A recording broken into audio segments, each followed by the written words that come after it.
เด้อพี่น้องปลาหมักถั่วทั้งมือเด้อบอกผู้หน่อยเนาะอันนี้แต่ปลาหมักถั่วอย่างเยอะ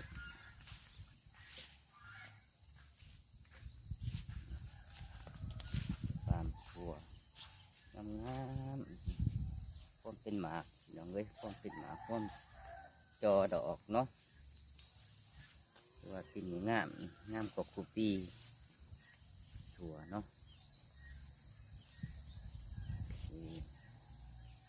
พี่น้องคนหันกันเป็นคนมาลักหมักถั่วเด้อพี่น้อง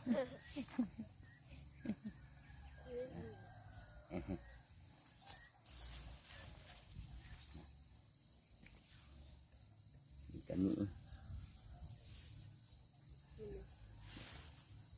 นี่แต่ปลาหมักถั่วพี่น้องเอ้ยมีแต่ต้นถั่วงามๆพี่น้องเนาะงามพร้อมจอดอกนี่กำลังเป็นดอกกำลังจอดอกพี่น้องมีแต่ดอกงามๆเด้อหมักถั่ว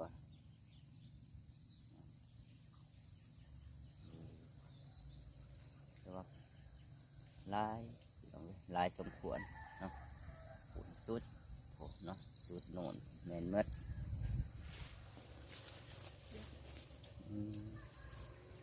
หักใส่บุทึกมันบกผ่า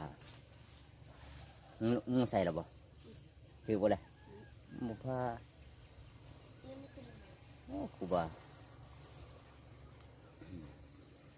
นี่ก็แม่น้ำเซโดนเด้อพี่น้องเด้อเนาะเพราะว่าสวน